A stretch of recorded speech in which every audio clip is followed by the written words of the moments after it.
Assalamualaikum warahmatullahi wabarakatuh. Perkenalkan, nama saya Nada Aulia Syarif. Saya merupakan mahasiswa dari program studi akuntansi Universitas Hasanuddin. Pada kesempatan kali ini, saya dan kelompok saya yang beranggotakan saya sendiri dan dua rekan saya, yaitu Maria Ulfa Ramadhani dan Dimensyah Appa, akan mempresentasikan salah satu materi dari mata kuliah akuntansi manajemen yang diasuh dan dibimbing langsung oleh Bapak Alimuddin. Materi tersebut adalah materi pricing decisions, di mana materi ini kita akan membicarakan bagaimana perusahaan atau organisasi terkait dalam mengambil keputusan terkait menentukan harga seperti itu. Selanjutnya ini adalah table of contents atau topik-topik atau materi-materi apa saja yang akan kita diskusikan pada presentasi kali ini. Ada 6 topik, ada 6 materi. Teman-teman bisa lihat di sini sebagian besar materinya adalah approach atau kita akan berbicara masalah pendekatan atau metode-metode dalam pengambilan keputusan terkait masalah pricing atau proses penentuan harga seperti itu. Seperti metode yang kedua, ketiga, kelima, dan keenam itu semua kita akan berbicara lebih detail masalah bagaimana perhitungannya, bagaimana metode-metode yang terkait mengenai proses pricing itu sendiri. Sebelumnya kami terlebih dahulu menginformasikan kepada teman-teman sekalian sumber atau resource yang kami gunakan dalam pengambilan topik atau materi-materi yang ada dalam materi presentasi kita begitu. Resource yang pertama yaitu buku utama atau alternatif utama dari mata kuliah akuntansi manajemen ini sendiri. Buku tersebut adalah buku karangan dari Ray Garrison dan kawan-kawan. Ini diterbitkan pada tahun 2015 dengan judul Managerial Accounting, dan buku ini dipublikasikan langsung oleh McGraw-Hill Companies. Kemudian kami juga menggunakan resource atau sumber alternatif dari pengambilan topik atau materi dalam presentasi kami kali ini, yaitu sumbernya berasal dari buku yang kebetulan kita juga gunakan dalam mata kuliah manajemen pemasaran. Buku ini berjudul The Principles of Marketing, dikarang langsung oleh Philip Kotler dan Gary Armstrong, dipublikasikan pada tahun 2018. Ini kalau saya tidak salah merupakan edisi terbarunya, yaitu edisi 17, dan dipublikasikan oleh penerbit Pearson Education Limited. Nah, sebelum kita berbicara lebih lanjut lagi masalah pricing decision, ada baiknya tentu kita harus mengetahui terlebih dahulu what is a price, apa sih yang dimaksud dengan harga. Tentunya bagi teman-teman dari prodi akuntansi Unhas itu sendiri sudah sangat tidak asing lagi dengan yang namanya price, apalagi di dalam lingkungan pendidikan kita pun, di dalam lingkungan sehari-hari kita pun, kata harga atau price ini sudah seringkali kita jumpai atau kita dengar seperti itu. Tapi di dalam buku The Principles of Marketing yang dikarang langsung oleh maksud saya Philip Kotler dan Gary Armstrong, dia mengatakan bahwa price atau harga di dalam arti sempitnya, harga ini adalah sejumlah uang yang dibebankan untuk suatu produk atau suatu layanan. Kalau kita berbicara harga lebih luasnya lagi, harga ini adalah sejumlah dari semua nilai yang diberikan pelanggan untuk mendapatkan manfaat atau benefit dari memiliki atau menggunakan produk atau layanan. Nah, kalau secara historisnya, harga ini telah menjadi faktor utama yang tentunya mempengaruhi pilihan-pilihan pada pembeli. Jadi, di dalam buku The Principles of Marketing pun dijelaskan bahwa di dalam pemasaran ini harga adalah satu-satunya elemen dalam bauran marketing atau dalam bauran pemasaran yang menghasilkan pendapatan atau income seperti itu. Di sini dikatakan bahwa persepsi pelanggan, jadi pelanggan ini sebelumnya sudah memiliki persepsi tentang nilai produk yang dimana persepsinya ini menetapkan batas atas harganya. Jadi konsumen atau pelanggan tidak akan membeli produk yang kita jual apabila harganya di atas dari nilai tersebut. Nah, kemudian demikian pula biaya produk menetapkan, jadi biaya yang kita keluarkan sebagai seorang supplier atau seorang produsen yang kita keluarkan untuk memproduksi sebuah barang ini menetapkan dasar untuk kita dalam menetapkan harga produk. Jadi apabila perusahaan memberi harga produk di bawah biayanya, maka saya rasa ini adalah keputusan yang sangat tidak rasional seperti itu, karena laba perusahaan tentunya akan menderita. Jadi teman-teman sekalian, kenapa sangat penting bagi kita khususnya mempelajari materi pricing decision, karena bagaimana kedepannya apabila kita berperan dalam mengambil keputusan yang terkait masalah masalah harga produk dan jasa, bagaimana kita harus mempertimbangkan beberapa faktor yang mempengaruhi harga itu sendiri atau mempengaruhi produk ini sendiri, bagaimana kita menyusun strategi, bagaimana kita melihat secara jeli strategi dari harga kompetitor kita, bagaimana strategi dan bauran-bauran pemasaran kita lainnya yang kita kolaborasikan dalam menyusun strategi pricing decision ini. Saat ini kurang lebih sama seperti yang tadi saya jelaskan, bahwa some products, jadi beberapa produk ini sudah memiliki established atau harga pasar yang sudah ditentukan sebelumnya. Jadi consumer will not pay more than this price. Jadi konsumen ini will not pay more than this price. Dia tidak akan membeli harga yang sudah ada pada market price tadi. Dan there is no reason, jadi tidak ada alasan bagi kita seorang supplier yang menetapkan harga yang justru membuat laba perusahaan ini menjadi loss atau kita menderita kerugian seperti itu. Sama seperti yang sudah saya jelaskan tadi sebelumnya, bahwa ada beberapa faktor, kita harus sangat jeli melihat faktor-faktor yang dinilai berpotensial memengaruhi proses pricing decision ini sendiri. Jadi ada faktor kalau dalam bukunya Philip Kotler ada faktor internal, ada faktor eksternal. Tapi di sini saya akan menjelaskan 3 faktor utama dalam proses pricing decision. Nah, pada slide teman-teman bisa melihat faktor atau ketiga faktor yang akan kita diskusikan pada presentasi kali ini. Faktor-faktor tersebut yang pertama adalah customer. Tentu pelanggan sangat berperan penting dalam proses penetapan harga. Yang kedua competitors, para pesaing. Yang ketiga adalah cost. Tentu biaya pun justru merupakan, kalau saya bisa bilang sih, cost ini adalah faktor yang paling utamanya begitu, bagaimana sebuah produsen atau supplier dalam menetapkan setidaknya batas bawah dari harga yang akan dia jualkan kepada customernya. Nah, selanjutnya kita akan masuk pada salah satu metode dalam pricing decision. Ini dijelaskan dalam buku Regierison. Ini adalah salah satu pendekatan yang bisa kita gunakan, disebut dengan cost plus pricing. Nah, cost plus pricing ini perusahaan seringkali menggunakan pendekatan ini apabila perusahaan melakukan markup cost. Sedangkan untuk markup produk sendiri, markup produk ini adalah perbedaan antara harga jual dan biayanya, dan biasanya markup produk ini atau markup dinyatakan sebagai bentuk persentase biaya.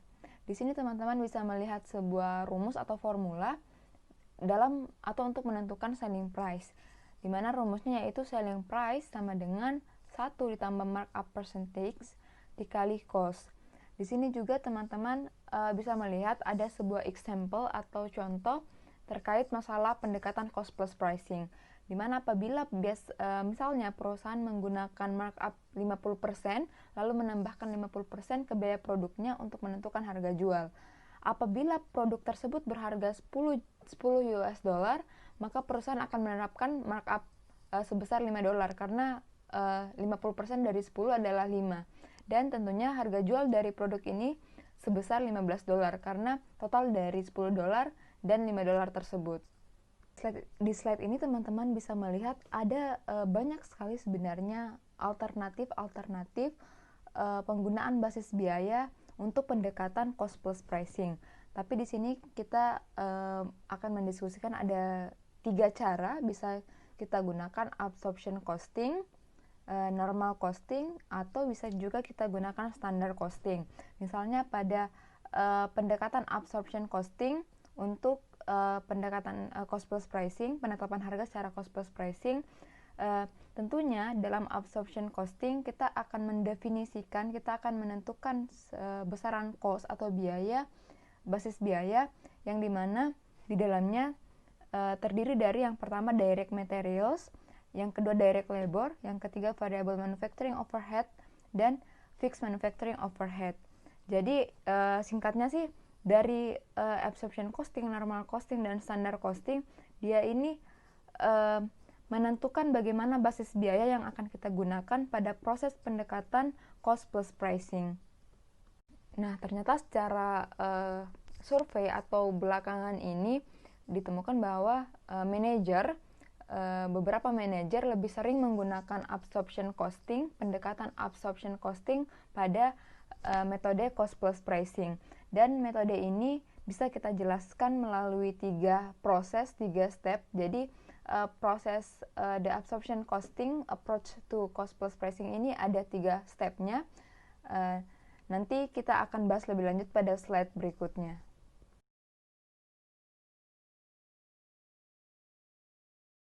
Nah, jadi di slide ini menunjukkan ada 3 step seperti yang sudah saya jelaskan sebelumnya. Ada 3 step proses dalam metode ini. Step yang pertama yaitu perusahaan perlu menghitung biaya produk unitnya. Jadi basis biaya produk ini tentunya berdasar pada the absorption costing, seperti bahan langsung, tenaga kerja langsung, dan lain-lain sebagainya. Kemudian step yang kedua yaitu perusahaan perlu menentukan persentase markup-nya pada biaya penyerapan atau pada biaya absorption. Dan step yang terakhir yaitu perlu memperbanyak biaya unit produk dari sebuah produk dengan cara penjumlahan 1 ditambah dengan persentase markup untuk menentukan selling price dari produk tersebut. Untuk example case-nya atau kasus lebih detail masalah step ini akan dijelaskan oleh rekan saya, yaitu Saudara Dimansyah Apa. Menjelaskan terkait contoh dari permasalahan ini, yaitu mengenai retail company. Anggaplah retail company ingin menetapkan harga jual produk yang baru mengalami beberapa modifikasi desain. Perusahaan telah menginvestasikan $100.000 dalam operasi aset untuk menjual perkiraan volume penjualan sebesar 10.000 unit. Pengembalian investasi yang diperlukan atau return of interest dalam aset operasinya adalah 20%. Departemen akuntansi telah menyediakan perkiraan biaya untuk produk desain ulang sebagai berikut. Biaya bahan langsung sebesar $6 per unit, tenaga kerja langsung $4 per unit. Selanjutnya overhead, manufaktur variable overhead sebesar $3 per unit. Total dari biaya overhead manufaktur tetap sebesar $70.000. Penjualan variabel dan biaya administrasi sebesar $2 per unit. Dan total dari penjualan tetap dan biaya administrasi sebesar $60.000. Pada langkah pertama dari proses penetapan penyerapan harga cost plus, retail company akan menghitung biaya produk unit yang didesain ulang sebagai berikut. Sebagai basis penyerapan, bahan langsung sebesar $6, tenaga kerja langsung sebesar 4, overhead manufaktur variable yaitu 3, biaya overhead manufaktur tetap yang dihitung dari $70.000 dibanding dengan 10.000 unit sebesar 7, dan biaya produk satuan sebesar $20. Langkah kedua retail adalah menentukan persentase markup yang akan dikalikan dengan biaya produk per unit yang sebesar $20 untuk menentukan harga jual. Rumus yang digunakan untuk menentukan persentase markup adalah sebagai berikut. Persentase markup pada biaya penerapan sama dengan rate of interest yang dibutuhkan dikali investasi ditambah selling and administrative expenses atau satuan biaya produk dibagi satuan biaya produk dikali penjualan satuan. Mengacu pada informasi langkah belakang Richter, persentase markup pada biaya penerapan yang dihitung sebagai berikut. Persentase markup dari biaya penyerapan sama dengan 20% dikali $100.000 ditambah $2 per unit dikali 10.000 unit ditambah $60.000 dibagi dengan $20 per unit dikali 10.000 unit sama dengan $20.000 ditambah $80.000 dibagi dengan $200.000 sama dengan 50%. Perhatikan bahwa markup 50% pada biaya penyerapan dirancang untuk memberi perusahaan pengembalian investasi yang diperlukan, yaitu sebesar 20% dikali 100.000 sama dengan $20.000 untuk menutupi biaya penjualan dan administrasi produk tersebut sebesar $2 per unit dikali 10.000 unit ditambah $60.000 sama dengan $80.000. Ketiga adalah menetapkan harga jual per unit dengan menggunakan cost plus pricing yang persamaan cost plus pricing yang diperkenalkan sebelumnya, yaitu harga penjualan sama dengan 1 ditambah persentase markup dikali biaya sama dengan 1 tambah 50% dikali $20 sama dengan $30. Jual $30 mencakup biaya produk per unit sebesar $20 ditambah dengan $10 yang lebih banyak untuk menutupi biaya penjualan dan administrasi dan untuk memberikan rate of interest yang diperlukan. Seperti yang ditunjukkan dalam tampilan 12A1, jika Ritter benar-benar merealisasikan penjualan yang diperkirakan sebesar 10.000 unit produk, Mima akan memperoleh pendapatan operasional bersih sebesar $20.000 dan rate of interest 20%. Namun jika ternyata lebih dari 10.000 unit terjual dengan harga ini, rate of interest akan mendekat lebih dari 20%. Jika kurang, rate of interest akan kurang dari 20%. Rate of interest yang diperlukan akan dicapai hanya jika volume penjualan unit diperkirakan tercapai. Dan kita akan melihat masalah dengan absorption cost approach. Absorption cost approach membuat penetapan harga terlihat sederhana. Hal yang perlu dilakukan sebuah perusahaan adalah menghitung biaya produk per unitnya, serta memutuskan berapa banyak keuntungan diinginkan dan kemudian menetapkan harganya. Tampaknya sebuah perusahaan dapat mengabaikan permintaan pelanggan dan sampai pada suatu harga yang dengan aman menghasilkan keuntungan apapun yang diinginkan. Mengingat perkiraan pendekatan penyerapan penjualan unit sebelum menetapkan harga jual, tampaknya ini beroperasi pada kesalahan asumsi bahwa pelanggan tidak memiliki kebebasan, bahwa mereka diharuskan membeli produk di berapapun harga yang dianggap pantas oleh penjual. Itu salah. Pelanggan punya pilihan tersendiri. Jika harganya terlalu tinggi sehingga mereka dapat membeli dari pesaing, atau mereka mungkin memilih untuk tidak membeli apapun sama sekali. Bisa dilihat dari bahan langsung, tenaga kerja langsung, dan variable overhead manufaktur serta biaya overhead manufaktur tetap dan biaya produk satuan yang berubah hanya biaya produk satuan sebesar $23. Apalagi overhead manufaktur tetap yang dari 7 menjadi 10, sisanya sama dengan yang sebelumnya. Akibatnya, laporan laba rugi biaya penerapan juga berubah. Penjualan $30.000 per unit dikali 7.000 unit menjadi $210.000. Harga pokok penjualan yaitu $23 per unit dikali 7.000 unit sama dengan $161.000. Hasilnya didapat margin kotor sebesar $49.000.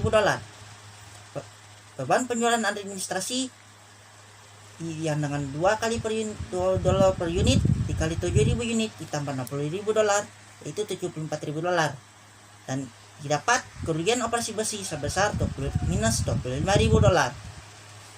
dan rate of interestnya adalah minus $25.000 dibagi dengan 100.000 sama dengan minus 25%. Jika Ritter menanggapi situasi ini dengan menaikkan harganya dalam upaya memulihkan profitabilitas pada volume penjualan 7.000 unit, itu akan menghitung ulang persentase markup pada biaya penyerapan sebagai berikut. 20% dikali $100.000 ditambah $2 per unit dikali 7.000 unit ditambah $60.000 per $23 per unit dikali 7.000 unit sama dengan $20.000 ditambah $74.000 dibagi dengan $161.000 sama dengan 58,4%. Persentase markup yang lebih tinggi ini pada saatnya akan menaikkan harga pada produk unit desain ulang dari $30.000 menjadi $36,43 atau $36.43 yang dihitung sebagai berikut. Harga penjualan sama dengan 1 tambah persentase markup dikali biaya sama dengan 1 ditambah 58,4% dikali $23 sama dengan $36.43.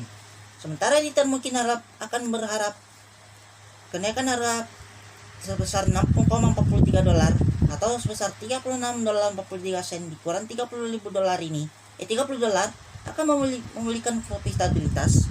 Demikian besar, kenaikan harga akan menyebabkan pembelatan pelanggan tambahan dan keuntungannya lebih rendah. Ini karena pelanggan Twitter tidak diharuskan membayar beberapa pun harga yang diperlukan bagi Twitter untuk memenuhi tujuan keuangannya.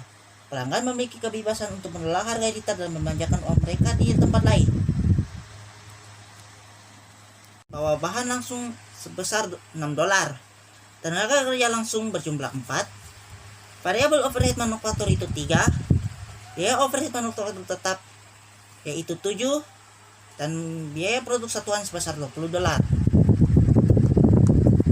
Terus kita akan melihat laporan rabologi biaya penyerapan. Yang pertama itu penjualan yang didapat dari 30 dolar per unit dikali 10.000 unit sama dengan 300.000 dolar.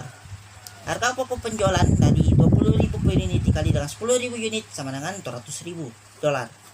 Margin kotor 100.000 dolar. Beban penjualan administrasi 2 per unit dikali 10.000 unit ditambah 60.000 dolar yaitu sebesar 80.000 dolar. Dan pendapatan operasional bersih yaitu sebesar 20.000 dolar. Dan sedangkan rate of interest-nya sama dengan pendapatan operasional bersih yang yaitu 20.000 dolar tadi dibagi dengan average operating asset sama dengan yang berjumlah 100.000 dolar didapatlah 20%. Perkirakan contohnya, ketika Ritter Company menetapkan harga pada 30 dolar, perusahaan itu menjual hanya 7.000 unit daripada perkiraan volume dari 10.000 unit. Seperti yang ditunjukkan dalam Exhibit 12A2. Volume penjualan yang lebih rendah ini akan mengakibatkan biaya unit produk meningkat dari 20 dolar ke 23 dolar. Terlebih lagi, seperti ditunjukkan pada Exhibit 12A2, perusahaan tersebut akan mengalami kerugian sebesar 25.000 dolar pada produk daripada mendapat keuntungan sebesar 20.000 dolar.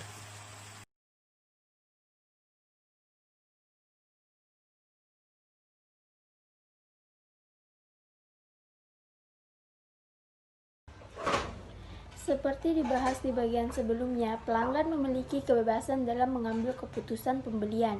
Mereka dapat membeli produk pesaing atau mengalokasikan anggaran belanja mereka ke beberapa produk lain sekaligus. Garis bintang ini harus diperhitungkan saat menetapkan harga. Sebagai ilustrasi, pertimbangan Nature's dan sebuah perusahaan yang menjual banyak produk, termasuk Apple Almond Sampo.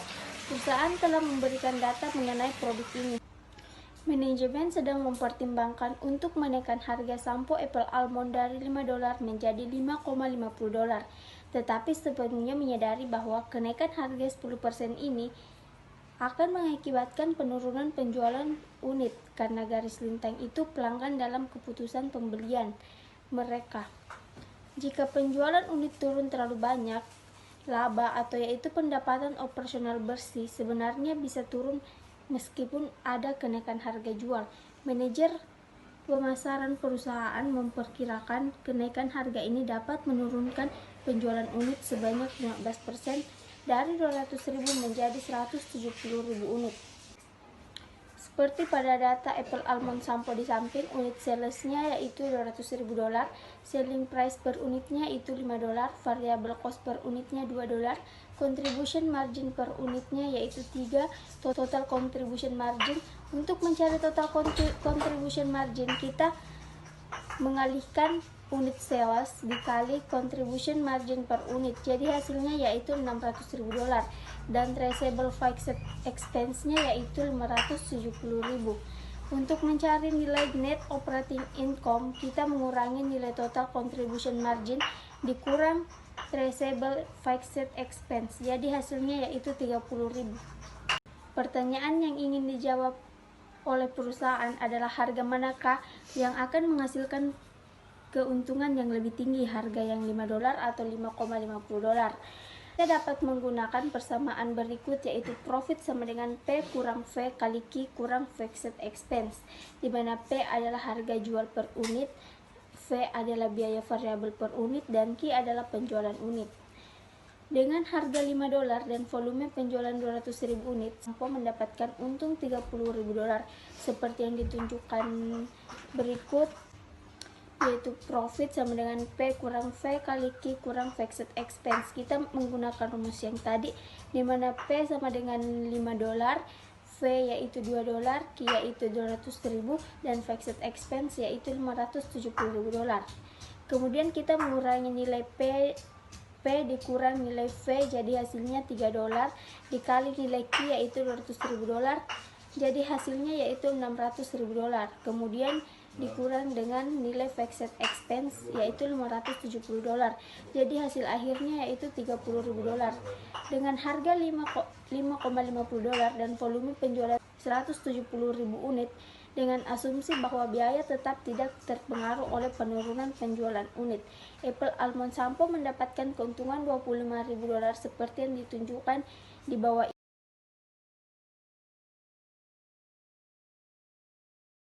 Sejauh ini, contoh kami mengasumsikan bahwa manajemen hanya memiliki dua pilihan, mempertahankan harga Apple Almond Sampo di $5 atau menaikkan menjadi $5,50 dengan penurunan penjualan unit sebesar 15%. Akan tetapi, perlu diingat bahwa angka 15% tersebut merupakan perkiraan, bukan kepastian. Berdasarkan kalkulasi sebelumnya, kita tahu bahwa menaikkan harga dari $5 menjadi $5,50 akan mengurangi keuntungan jika penjualan unit turun 15%. Jika penjualan unit turun lebih dari 15%, keuntungan akan semakin menurun. Tapi, apa implikasi keuangannya jika penjualan unit benar-benar kurang dari 15%?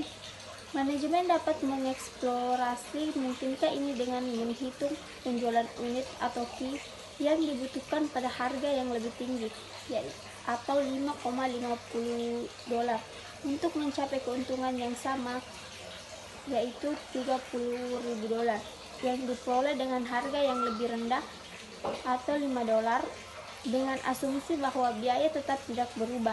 Nilai kritis penjualan unit atau Q dapat diselesaikan sebagai berikut.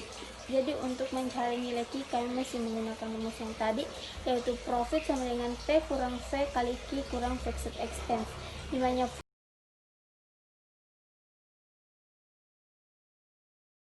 profitnya yaitu $30.000, P-nya yaitu $5,5, dan fixed expense-nya yaitu $570.000. Kemudian nilai P dikurang nilai V, hasilnya yaitu $3,50. Kemudian profit ditambah dengan fixed expense, jadi yaitu $600.000. Kemudian $600.000 dibagi dengan $3,50, jadi hasilnya yaitu 171.429 unit. Perhitungan ini memberitahu kita bahwa jika perusahaan menjual 171.249 unit dengan harga jual $5,50, perusahaan akan memperoleh keuntungan yang sama dengan yang diperoleh pada harga yang lebih rendah yaitu $5. Namun, jika perusahaan menjual lebih dari 171.249 unit, maka menaikkan harga jual sebesar 10% akan meningkatkan laba. Namun, jika perusahaan menjual kurang dari 171.429 unit, maka menaikkan harga jual sebesar 10% akan menurunkan laba. Nilai kritis 171.249 unit adalah semacam titik impas dalam situasi ini. Volume penjualan 171.429 unit mencerminkan persentase perubahan penjualan kurang 14,3%, atau sama dengan 171.429 dikurang 200.000 ditambah 200.000. Jadi, jika manajemen yakin penjualan unit akan turun kurang dari 14,3%, maka harus memilih harga $5,50. Jika manajemen yakin penjualan unit akan turun lebih dari 14,3%, Selanjutnya, anggaplah manajemen benar dan setelah menaikkan harga, penjualan unit turun hanya 13% dari 200.000 unit menjadi 174.000 unit.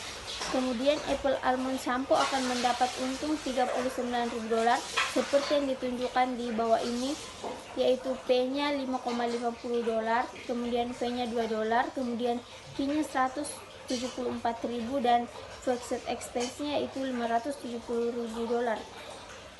Kemudian kita mengurangi nilai P dikurangi nilai V, jadi hasilnya yaitu $3,50 dikali 174.000 dikurang 570.000.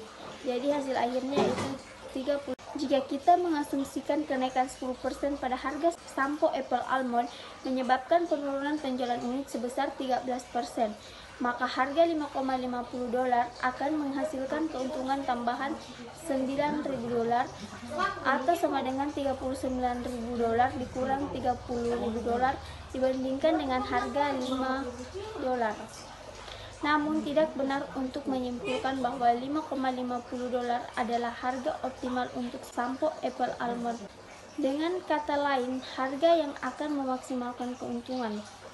Harga $5,50 belum tentu merupakan harga optimal karena network Guardian tidak terbatas pada memilih harga antara $5,50 atau $5.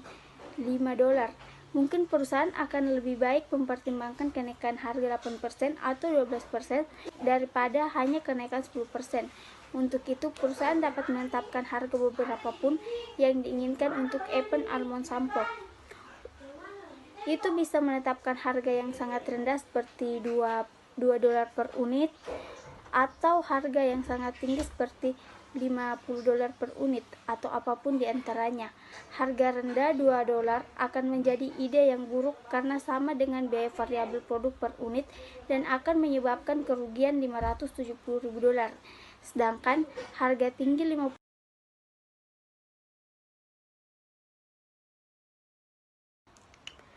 Plot ini memberikan bantuan visual dalam memahami apa yang dilakukan model penetapan harga optimal.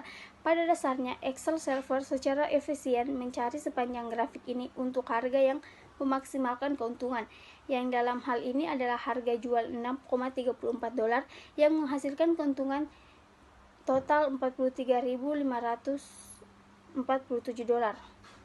Karena berbagai alasan, harga jual yang optimal ini tidak boleh dianggap terlalu harfiah. Manajer yang bijaksana akan membuat sedikit perubahan harga ke arah harga optimal dan kemudian mengamati apa yang terjadi pada penjualan unit dan pendapatan operasional bersama. Tampilan di samping menggunakan Microsoft Excel untuk mengilustrasikan model penetapan harga yang menghitung harga optimal untuk produk atau layanan apapun setelah persentase perubahan harga dan persentase perubahan dalam penjualan unit telah ditentukan. Perhitungan spesifik yang ditunjukkan pada tampilan di samping terkait dengan sampo Apple Almond Nature Garden dengan asumsi bahwa kenaikan harga 10% menyebabkan penurunan penjualan unit sebesar 13%. Model penetapan harga ini mengasumsikan kurva permintaan elastisitas konstan dan biaya tetap yang tidak terpengaruh oleh perubahan dalam penjualan unit. Kurva permintaan lainnya, seperti kurva permintaan linear, dapat diasumsikan meskipun terdapat beberapa dukungan empiris untuk menggunakan kurva permintaan elastisitas konstan. Harus diakui bahwa harga jual optimal akan bergantung pada kurva permintaan yang diasumsikan serta ketidakpastian yang biasanya mengelilingi perkiraan tanggapan pelanggan terhadap perubahan harga. Harga optimal yang dihasilkan oleh model ini harus dilihat sebagai perkiraan dan tidak dianggap terlalu harfiah. Hal pertama yang harus diperhatikan sehubungan dengan keluaran dari kalkulasi harga optimal kami yang ditunjukkan pada tampilan sebelumnya adalah bahwa harga optimal bukanlah $5 atau $5,50. Ini adalah $6,34 seperti yang ditunjukkan di sel B12. Pada harga ini perusahaan memperoleh keuntungan sebesar $43.547 atau sel F16 yaitu $4.547. atau sama dengan 43.547 dolar dikurang 39.000 dolar, lebih tinggi daripada laba yang dihitung sebelumnya yang diperoleh pada harga 5,50 dolar. Untuk memasukkan data ke dalam model, ada 4 proses yang harus kita ikuti. Pertama, masukkan penjualan unit produk saat ini, harga jual saat ini, biaya variabel per unit, biaya tetap yang dapat dilacak. Kedua, masukkan presentasi perubahan harga jual, kemudian presentasi perubahan penjualan unit. Kemudian ketiga, masukkan harga jual saat ini. Keempat, klik pada tab data di Microsoft Excel dan pilih solver di bagian kanan atas layar. Ketika jendela solver terbuka, klik Solve dan harga optimal akan dihitung dan secara otomatis dimasukkan ke dalam sel B12. Selain itu, profit optimal akan dihitung secara otomatis. Jika kita ingin menyesuaikan perubahan persentase dalam penjualan unit atau persentase perubahan harga jual, kita dapat menjalankan kembali fungsi solver untuk secara otomatis menghitung harga jual optimal yang direvisi. Sebagai contoh, tabel di bawah ini merupakan hasil untuk tiga skenario yang menggambarkan kepekaan pelanggan yang berbeda terhadap kenaikan 10% harga untuk Apple Almond Sampo.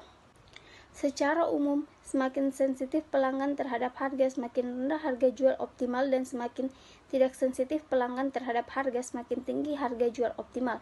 Misalnya, ketika pelanggan merespon kenaikan harga 10% dengan penurunan penjualan unit 12%, harga optimal adalah 7,86 dolar, yaitu 2,86 dolar di atas harga saat ini 5 dolar. Sebaliknya, bila pelanggan menanggapi kenaikan harga 10% dengan penurunan penjualan unit 15%, harga optimal adalah 4,84 dolar, yaitu 0,16 dolar di bawah harga saat ini sebesar 5 dolar. Perubahan harga yang besar ini menggambarkan bagaimana perubahan kecil dalam kepekaan pelanggan terhadap harga dapat berdampak besar pada harga jual yang optimal.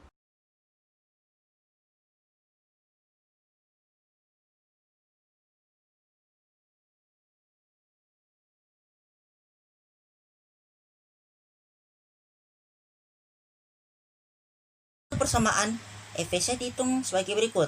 Nilai ekonomis bagi pelanggan sama dengan nilai referensi ditambah nilai diferensiasi. Setelah penjual menghitung efisiensi, ia berusaha menegosiasikan harga berjual berbasis nilai pelanggan yang termasuk dalam kisaran berikut. Nilai referensi kurang dari atau sama dengan harga berbasis nilai kurang dari atau sama dengan efisiensi. Sekarang saya akan menjelaskan terkait contoh dari nilai ekonomi bagi pelanggan. Para mengelola majalah Hike Amerika ingin menetapkan harga jual untuk satu bilang iklan satu halaman penuh di majalah mereka. Sedangkan peserta utama mereka, majalah Hiking Trails, mengenakan biaya 5.000 per bulan untuk iklan satu halaman penuh. Para manajer Hike Amerika percaya bahwa mereka dapat membenarkan harga jual yang lebih tinggi dengan menghitung efisiensi iklan satu halaman penuh di halaman majalah mereka. Untuk mengaktifkan analisis mereka, para manajer mengumpulkan yang berikut ini. Data yang berikut ini berkaitan dengan dua majalah. Dari jumlah pembaca dari Hike Amerika sebesar 200.000 dan Hiking Trails 300.000. Untuk persentase pembaca yang membeli diiklankan produk setiap bulan, Hike Amerika mencatat 0,002 atau 2% dan Hiking Trails cuma 1%. Penjualan bulanan per pembaca yang membeli produk yang diiklankan untuk Hike Amerika 100 dolar dan Hiking Trails sebesar 80 dolar. Dan setara rasio margin kontribusi pengiklan baik Hike Amerika maupun Hiking Trails sama-sama 25%. Meskipun Hike Amerika memiliki lebih sedikit pembaca daripada majalah Hiking Trails, majalah Hiking Trails 200.000 banding 300.000, tapi persentase pembelian yang diiklankan oleh pelanggan inti Hike Amerika lebih tinggi dari untuk produk setiap bulan, yaitu sebesar 2% dibanding 1%. Dan mereka membajakan lebih banyak per orang untuk diiklankan produk daripada Hike Amerika Hiking Trails, yaitu 100% dibanding 80 dolar. Mengira asumsi bahwa pengiklan di kedua majalah tersebut mendapatkan penghasilan rasio margin kontribusi 25% pada semua penjualan barang dagangan. Majalah Hike Amerika menghitung nilai diferensiasi iklan yang ditempatkan majalah mereka sebagai berikut. Jumlah pembaca yaitu 200 dan hiking interest 300.000. Persentase pembaca yang membeli per dinikahkan setiap bulan ditunjukkan dengan B, yaitu 2% untuk hak Amerika dan 1% untuk hiking interest. Dan selanjutnya dikalikan sehingga didapatkan hak Amerika adalah 400 dan hiking interest 300. Untuk penjualan per pembaca yang membeli per dinikahkan yang A $100 dan $80. Rasio margin kontribusinya sebesar 25% untuk hak Amerika dan hiking trails. Dan jika dikalikan, maka margin kontribusi bulanan per pembaca yang membeli produk diiklankan adalah $25 untuk hak Amerika dan $30 untuk hiking trails. Selanjutnya, jumlah pembaca yang per bulan yang membeli diiklankan produk yang ditunjukkan dengan A untuk hak Amerika adalah 400 dan hiking trails yaitu 300. Sedangkan untuk margin kontribusi bulanan per pembaca yang membeli produk diiklankan yaitu B untuk hak Amerika itu 25 dan hiking trails itu $20. Dan dikalikan, maka kontribusi margin per bulan yang disediakan oleh satu halaman penuh untuk hiking Amerika adalah $10.000 dan hiking trails $6.000. Maka nilai depresiasi adalah $4.000. Mengingat bahwa nilai depresiasi hak Amerika adalah $5.000, harga yang dikenakan oleh hiking trails untuk iklan satu halaman penuh, efisiensi akan dihitung sebagai berikut. Nilai ekonomis bagi pelanggan sama dengan nilai referensi tambah nilai diferensiasi sama dengan $5.000 ditambah $4.000 sama dengan $9.000. Hak Amerika akan berusaha menegosiasikan harga jual berbasis nilai untuk iklan satu halaman penuh dalam kisaran berikut. Nilai depresiasi di lebih kecil atau sama dengan harga berbasis nilai yang lebih kecil atau sama dengan EVC, yaitu $5.000 kurang dari atau sama dengan harga berbasis nilai dan kurang dari atau sama dengan $9.000. Ini menekankan bahwa EVC $9.000 tidak selalu mewakili harga itu. Hak Amerika harus menagih pelanggan untuk iklan satu halaman penuh.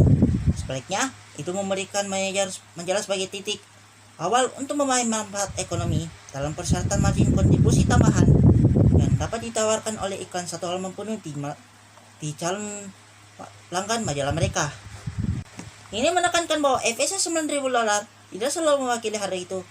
Hak Amerika harus menagih pelanggan untuk iklan satu halaman penuh. Sebaliknya, itu memberikan majalah sebagai titik awal untuk memahami manfaat ekonomi dalam persyaratan margin kontribusi tambahan yang dapat ditawarkan oleh iklan satu halaman penuh di calon pelanggan majalah mereka. Faktanya, data yang ditunjukkan di bawah menunjukkan bahwa hak Amerika mungkin perlu menetapkan harga kurang dari $9.000.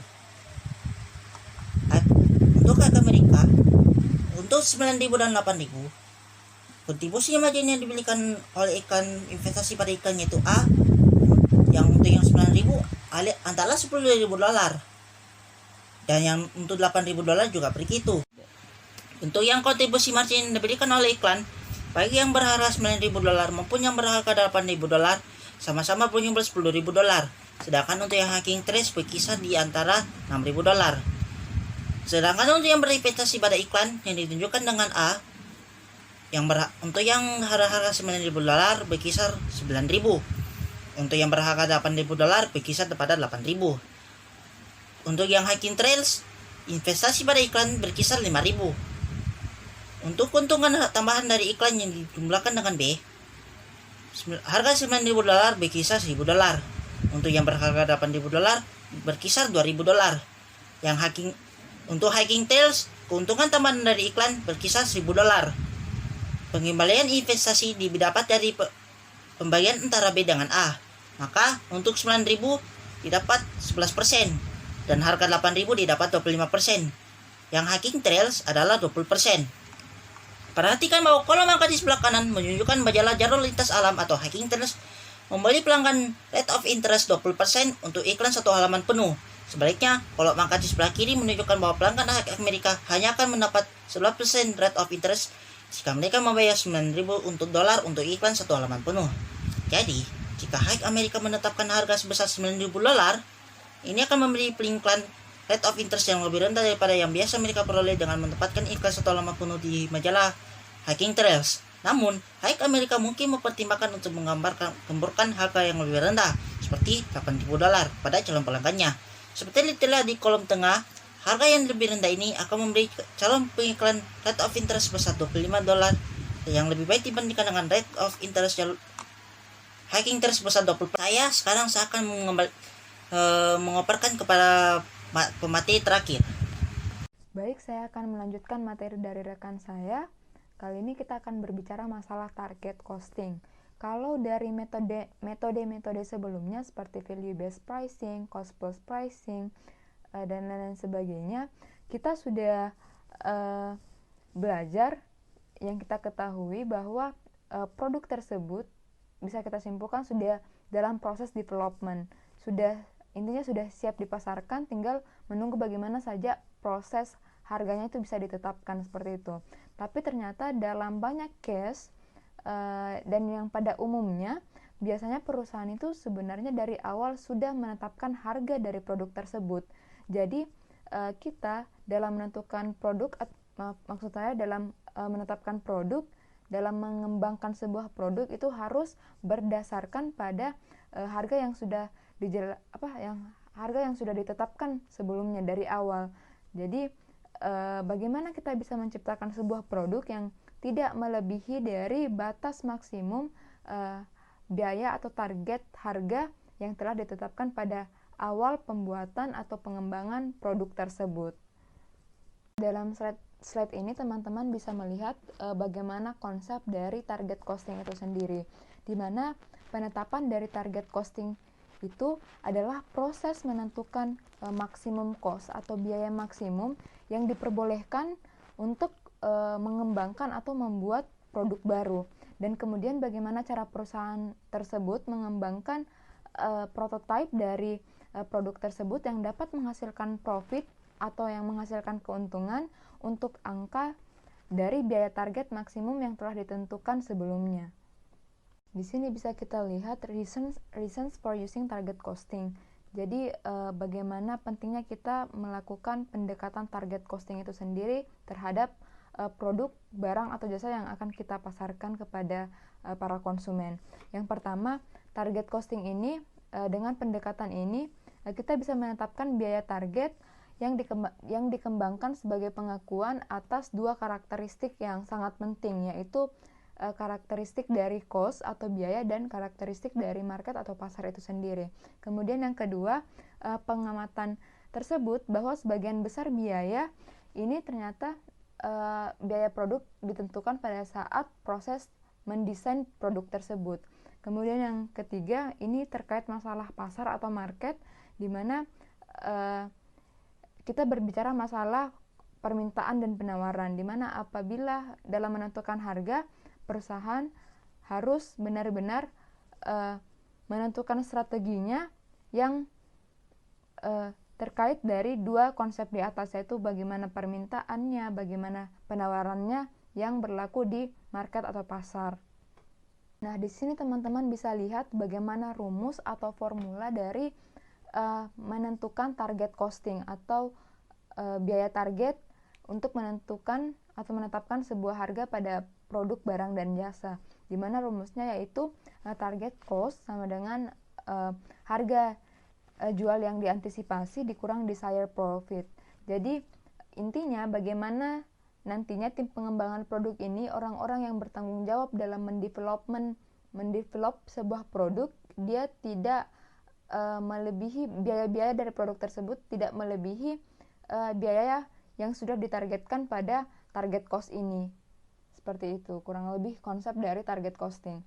Selanjutnya saya akan menjelaskan example case mengenai materi ini.